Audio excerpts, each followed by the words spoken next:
नमस्कार मित्रांनो.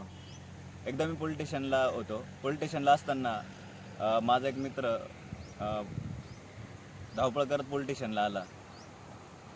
आणि मी पोलीस स्टेशनला होतो. तुम्ही म्हणाल की तू पोलीस स्टेशनला काय करतो? आता मी मी पोलीसच आहे राव, तर मग पोलीस स्टेशनलाच असणार ना. मग त्याला विचारलं की काय झालं. मग त्यावेळेस त्यांनी सांगितलं की फेसबुकला एक पोस्ट टाकली होती मोटरसायकल विक्रीची. आणि ती जी व्यक्ती होती ती आर्मी ऑफिसर आहे. मग त्यांना मी कॉल केला आणि त्यांना विचारलं की मोटरसायकल कितीला द्यायची. त्यानंतर आमचा व्यवहार झाला आणि मोटरसायकल मग त्यांनी सांगितले की मला 2,000 रुपये तुम्ही माझ्या अकाउंटला टाका. त्यानंतर मी त्यांना ऑनलाईन ते 2,000 रुपयाचं पेमेंट केलं. पण नंतर डबल ते मला म्हणायला लागले की सगळे पैसे तुम्ही ऑनलाईनला टाका. तर मग मी त्यांना म्हटलं की सगळे पैसे तर ऑनलाईनला नाही टाकता येणार. तुम्ही समक्ष या, समक्ष गाडी द्या, मी तुम्हाला पैसे टाकतो. ते म्हटले की तुम्ही सगळे पैसे ऑनलाईनला टाका आणि पैसे मी गाडी पाठवून देतो. त्यानंतर मग मग मी त्यांना नाही म्हटल्यानंतर मग तो आर्मी ऑफिसर मला वाईट साईड बोलायला लागला आणि मला म्हणे तुझ्यावर गुन्हा दाखल करतो. म्हणून आता मी तुमच्याकडे आलं, मी काय करू म्हणे. तर मी त्यांना सांगितलं काय घाबरायची काही गरज नाही म्हटलं, नाही का.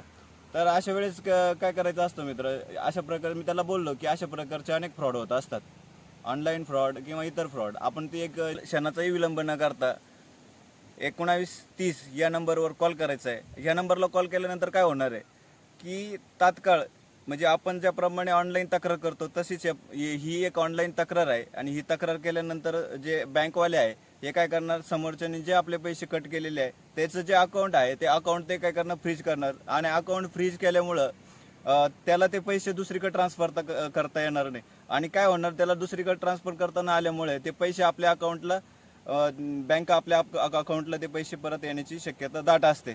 पण त्यासाठी आपल्याला म्हणजे आपण ज्यावेळेस आपल्या अकाउंटमधून पैसे कट होतात त्यावेळेस आपल्याला तात्काळ 1930 1930 या नंबरला फोन करायचा आहे आणि आपली तक्रार ऑनलाईन तिथे दाखल करायची आहे. तर मग त्यांना मी हे सांगितलं. तर मित्रांनो, आपल्याबरोबर सुद्धा अशा प्रकारचे फ्रॉड झाले असतील तर जेव्हा आपल्याबरोबर असे फ्रॉड होतात तर तुम्ही तात्काळ विना विलंब तात्काळ आपण 1930 या नंबरला कॉल करायचा आहे. म्हणजे आपले जे पैसे गेले ते पैसे आपल्याला परत मिळण्याची शक्यता आहे. मित्रांनो, तुम्हाला जर हा व्हिडिओ आवडला असेल तर कृपया या व्हिडिओला लाईक करा, या आपल्या चॅनलला सबस्क्राईब करा, लाईक करा, कमेंट करा आणि शेअर करा. धन्यवाद.